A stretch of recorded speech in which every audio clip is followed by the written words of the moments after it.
মনের মুকুর গল্প পাঠের আসরে আমার সমস্ত প্রিয় বন্ধুদের জানাই সাদর আমন্ত্রণ। মূল গল্পে যাওয়ার আগে আমি আপনাদের বলবো যে গল্পটি যদি আপনাদের ভালো লাগে তাহলে অবশ্যই একটি লাইক দেবেন ও গল্পটি শেয়ার করবেন।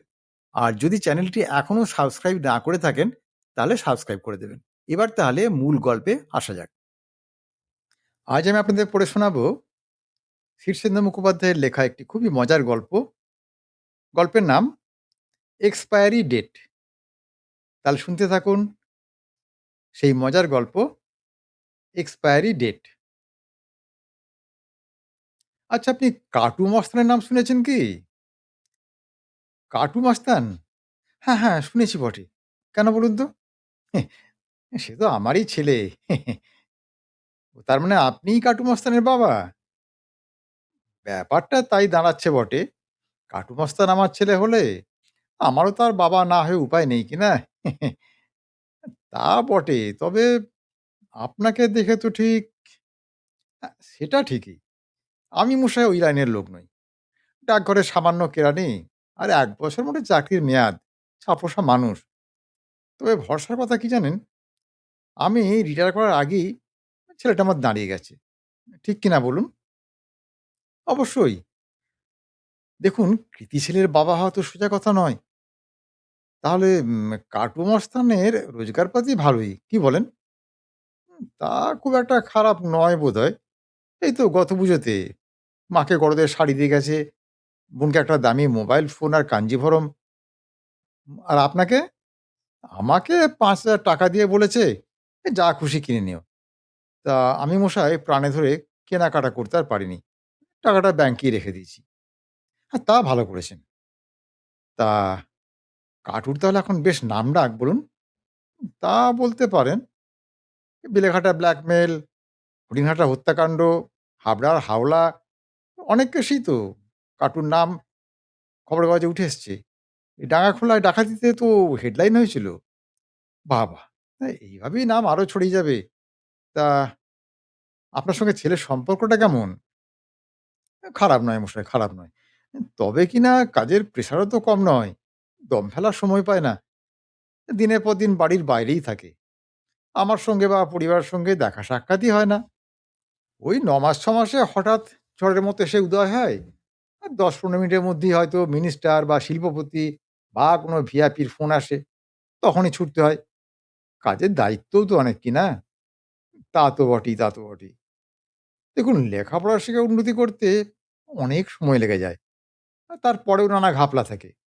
ঠিকমতো প্রমোশন হয় না, কোম্পানি পাততাড়ি গোটায়, কিংবা ছাঁটাই পাল্লায় পড়তে হয়। তার চেয়ে এই লাইনটা অনেক ভালো। তারপরে ধাঁ করে উন্নতি। হুম, একটা মোটরবাইক কিনে ফেলেছে।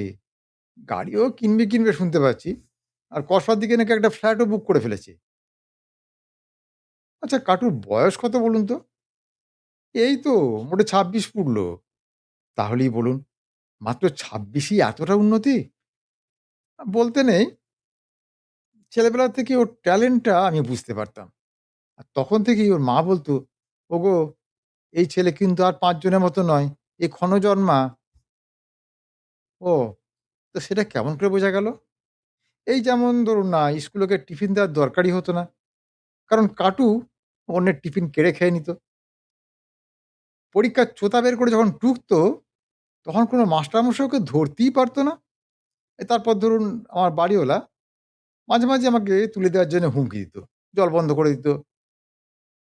কাটু আমার ১৬ বছর বয়সে একদিন বাড়িওয়ালাকে লোহার রড দিয়ে তাড়া করে ছাদে নিয়ে ফেলেছিল। লোকে অবশ্য বলে যে কাঠি তাকে ধাক্কা দিয়ে নাকি নিচে ফেলে দেয়। কিন্তু আসলে ওই প্রাণের ভয়ে বাড়িওয়ালা নিজেই রেলিং টপকে নিচে ঝাঁপ দিয়েছিল। ও তা তিনি কি মারা গেছেন নাকি? না, না। তবে চলাফেরা করতে পারেন না। একবারে শয্যাশায়ী। আর এখন আমাদের মধ্যে কিন্তু বেশ সদ্ভাব। ও, বুঝলাম। তাহলে আপনার ছেলের প্রতিভার বিকাশ ছেলেবেলাতেই হয়েছিল। দেখুন, আসল কথা কি জানেন? এই ট্যালেন্ট জিনিসটাই আমাশার মতো। ও চেপে রাখা যায় না। কোনো না কোনোভাবে তার লিকেজ হবেই হবে। হ্যাঁ, তা অবশ্য ঠিকই বলেছেন। আর আমাদের সমাজটা দেখুন অনাচারে ভরে গেছে। এটাও নিশ্চয়ই লক্ষ্য করেছেন। তা আর করেনি? যেদিকে তাকায় সেদিকেই অনাচার। তাহলেই বলুন, মানুষকে মানুষ সম্মান দিচ্ছে না, মূল্য দিচ্ছে না, মেয়েদের মর্যাদা বলে কিচ্ছু নেই। তা আপনি ঠিক কথাই বলেছেন। এই আমাকেই দেখুন না, আমি তো পোস্ট অফিসের সামান্য কেরানি আর নুন আনতে পান্তা ফুরোই। তেমন হাঁকডাকের লোক আমি নই। তাই বলে কি আমার আত্মসম্মান বলে কিছু থাকবে না? এই যখন আমি এ পাড়ায় ভাড়াটে হয়ে এলাম, তখন লোকের ব্যবহারে দুঃখ পেতাম মশাই। এ পাড়ার ভদ্রলোকেরা কত তুচ্ছ-তাচ্ছিল্য করত। পাড়ার ছেলেরা সামনে দিয়েই তো সিগারেট ফুঁকতে, ফুঁকতে চলে যেত। বাজারের সবজিওয়ালা, মাছওয়ালারা পাত্তাই দিত না। পাড়ার স্টেশনারি দোকান বা মুদিখানায় গিয়ে আমি বুঝতে পারতাম, এরা আমাকে তেমন জাতের খদ্দের বলেই মনে করে না। পাড়ার দুর্গাপুজোর চাঁদা চাইতে এসেছিল মশাই। ৳৫,০০০ শুনে আমি বিনয়ের সঙ্গেই আপত্তি করেছিলাম বলে ছেলেরা আমাকে চোখ পাকিয়ে কি বলে গেল জানেন? "ঝামেলা করলে কিন্তু পাড়া থেকে তুলে দেব।" বটে! কাটু মস্তানের বাবার সঙ্গে এই ব্যবহার? আহা! তখনও তো আমি কাটু মস্তানের বাবা হইনি। কাটু তখন তো ছোট। পরে যখন কাটু লায়েক হলো, তখন দেখুন পাড়ায় আমার কত খাতির। পাড়ার ছেলেরা এখন আমাকে মেসোমশাই বলে ডাকে। পালে পার্বণে প্রণাম করে যায়। আর দোকানদাররা অন্য খদ্দেরদের সরিয়ে আমাকেই আগে অ্যাটেন্ড করে। ও বটে! হ্যাঁ, তবে আর বলছি কি? শুধু কি তাই? পাড়ায় নজরুল জয়ন্তী বা রবীন্দ্র জয়ন্তী হলে আমি তো বাঁধা সভাপতি। আমাদের পাড়ার ওই ঘোষ ডাক্তার, হ্যাঁ, আমার কাছে ভিজিটই নেয় না। আর পাড়ার ভদ্রলোকরা দেখা হলেই নমস্কার করে। অফিসের কলিগরা অবধি আজকাল আমায় কত খাতির করে। বাবা! হ্যাঁ, এ তো বিপ্লব হয়ে গেছে দেখছি। হ্যাঁ, জি আজ্ঞে। একে একরকম বিপ্লবও বলা যায়। কোন এক মহাপুরুষ যেন বলেছেন না? বন্দুকই শক্তির উৎস। বড় জব্বর কথা মশাই। একেবারে লাখ কথার এক কথা।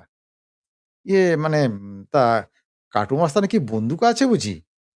আরে না মশাই, বন্দুক-টন্দুক ওর কাছে পাবেন না। আগে ছিল। ওই ২-৪ টে লাশ না নামালে তো এ লাইনে কুলীন হওয়া যায় না। বুঝলেন কিনা? হ্যাঁ, তা আর বলতে।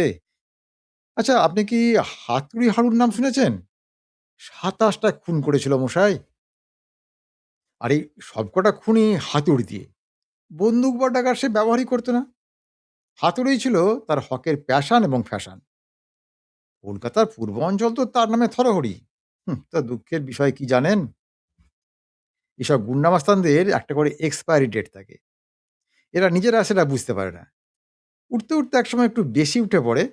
আর তখনই ওই যা হয়।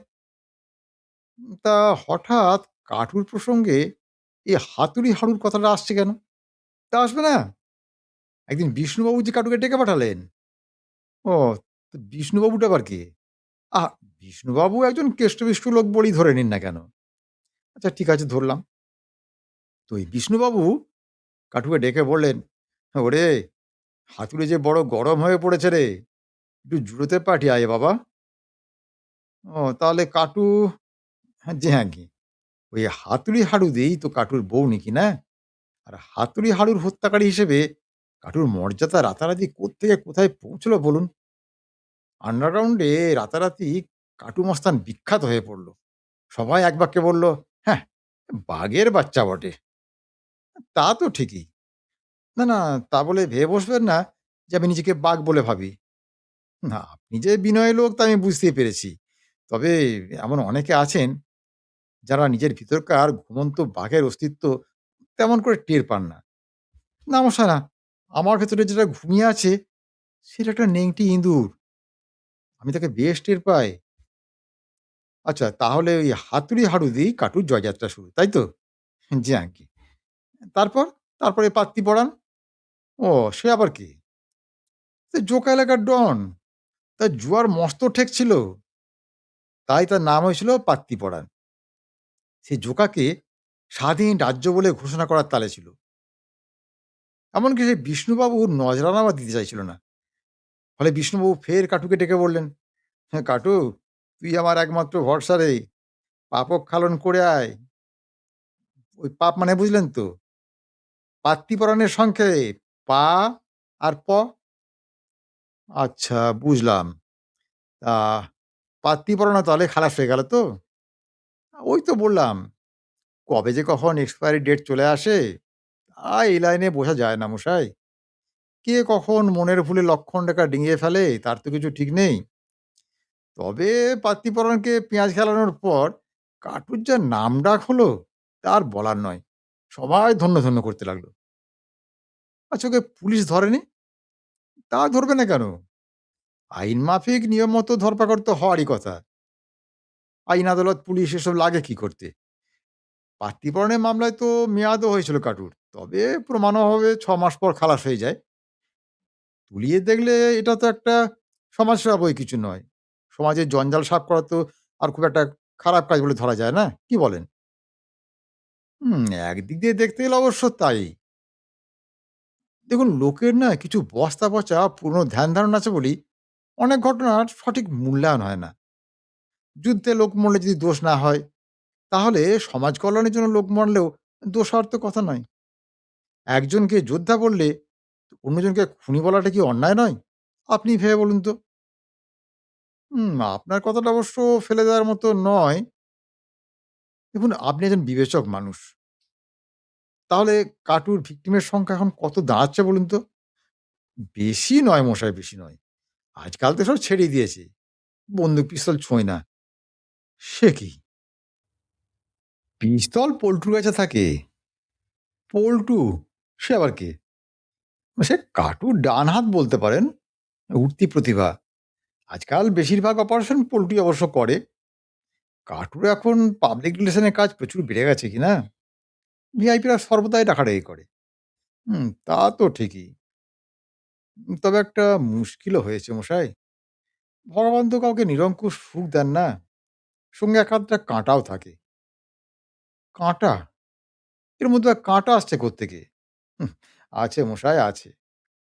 আমাদের যে এত সুখ তা মোটেই কিন্তু নিষ্কণ্টক নয়। আর সেই কাঁটাটি হচ্ছে আমার মেয়ে পুটু। ও তাই বুঝি? তা কিরকম কাঁটা? যখন ছোট ছিল তখন দাদা ছিল পুটুর হিরো। কিন্তু এখন এই ১৯ বছর বয়সে এসে সে দাদার এসব কাজকর্ম, এই যশ, এই প্রতিষ্ঠা মোটেই মানতে চাইছে না। সে পরিষ্কার বলে দিয়েছে যে, দাদা যদি এসব কাজকর্ম না ছাড়ে, তাহলে সে আমাদের সংসারে আর থাকবে না। একবার তো আত্মহত্যা করার জন্য ঘুমের ওষুধও খেয়েছিল। তবে তাড়াতাড়ি ধরা পড়ায় পেটে পাম্প করে বিষক্রিয়া থেকে বাঁচানো হয়। তা সে মানতে চাইছে না কেন? দেখুন আজকাল কি আর মগজ ধোলাই করার লোকের অভাব? কে কি সব কুশিক্ষা ঢুকিয়ে দিয়েছে মাথায়। আর সে এমন বেঁকে বসেছে যে তাকে কিছু বুঝিয়ে ওঠাই যাচ্ছে না। বলতে নেই, কাটুও বেশ বিরক্ত। সে তার ছোট বোনটাকে অসম্ভব ভালোবাসে। বোনের মুখ ভার দেখলে ভারী অস্থির হয়ে পড়ে। কিন্তু পুটু পরিষ্কার জানিয়ে দিয়েছে, দাদাকে ওই পাপের পথ ছাড়তেই হবে। কি মুশকিল বলুন দেখি? তা তো বটেই। এত বড় কাজ কারবার, এত বড় দায়িত্ব, এত খ্যাতি, এসব কি মুখের কথায় ছেড়ে দেওয়া যায়? আমাদেরকে পুঁছতো বলুন তো? কারো সঙ্গে দরকারে দেখা করতে গেলে ভদ্রতা করে একটু বসতে পর্যন্ত বলতো না। আজকাল যেমন হোক কাঠুর কল্যাণে ৫ জন আমাদের চেনে, খাতির করে, একটু, একটু ভয়ও পায়। সেটা কি আর কম কথা? কিন্তু মেয়ের ওই এক গুণ, সে কিছুতেই এই সমাজ বিরোধী ব্যাপারটা সহ্য করতে রাজি নয়। আচ্ছা বলুন তো আপনি, কাঠুকে কি আর সমাজ বিরোধী বলা উচিত? সে তো তার মতো করে সমাজের সেবাই করে যাচ্ছে। বদমাশদের সবক শেখাচ্ছে, দাগাবাজদের পথে আনছে, সমাজের জঞ্জাল পরিষ্কার করছে। গান্ধীজি যেমন আছেন, তেমন তো নেতাজিও তো আছেন, নাকি? তা আপনি যথার্থই বলেছেন। কিন্তু মেয়ে তো কোনো যুক্তিই মানছে না। তাহলে তো দেখছি আপনি বেশ সমস্যাতেই পড়ে গেছেন। জি আজ্ঞে। সমস্যা বলে সমস্যা? দারুণ সমস্যা। তাই সমস্যার সমাধানের জন্য কাটু ঠিক করেছিল বোনের বিয়ে দিয়ে দেবে। তাতে মন্দের ভালো। বলতে নেই, মেয়ে আমার বেশ সুন্দরী। তাই ভালো, ভালো পাত্রে খবর আসতেও লাগলো। কিন্তু সেখানেও বাধা। বাবা! সেখানেও আবার বাধা? কিসের বাধা মশাই? ওকে তো পরিষ্কার বলে দিল, দাদা যে নিজের পথ পরিষ্কার করার জন্য বোনকে পার করতে চাইছে, সেটা সে ধরে ফেলেছে। সে বিয়ে করতেই আর রাজি নয়। সে বরং কোনো হোম বা হোটেলে গিয়ে থাকবে। বলুন দেখি কি মুশকিল? তা তো বটেই। জি আজ্ঞে। তা মুশকিলটা এমনই দাঁড়ালো যে কাটু অবধি দুনো-মনেতে পড়ে গেছে। একদিন তো বলেই ফেলল, "না, পুটু ঠিকই বলেছে। আমি এ লাইন ছেড়েই দেবো ভাবছি।" শুনে তো আমার আর গিন্নির মাথায় বজ্রাঘাত। সর্বনাশ! এ বলে কি? কাটু এ লাইন ছেড়ে দিলে তো আমরা আবার যে তিমিরে সেই তিমিরেই। আমার গিন্নি তো কাটুর গায়ে মাথায় হাত বুলিয়ে বলল, "ওরে বাবা! ওসব অলক্ষণে কথা বলিসনি। পুটুর কি আর পাকা বুদ্ধি? ছেলে মানুষ তো তাই আবদার করে ফেলেছে। ওর কথায় কান দিলে কি আর চলে বাবা?" আচ্ছা, তা দিয়ে কাজ হলো কিছু? খানিকটা বোধহয় হলো। তবে কাটু খুব থমথমে মুখ করে উঠে চলে গেল। বুঝলাম যে মায়ের প্রস্তাবটা খুব ভালো মনে সে নেয়নি। তা আমরা যখন এরকম ধর্মসংকটে পড়েছি, তখনই একদিন পুটুর এক বান্ধবী নীলাঞ্জনা এসে আমাদের বলল, "পুটুর নাকি একটা হয়েছে।" "তার মানে?" "ওই যে আজকাল কিসব বলে না, রিলেশন না কি যেন? আমাদের আমলে ওর নাম ছিল প্রেম, ভালোবাসা, পীড়িত এসব।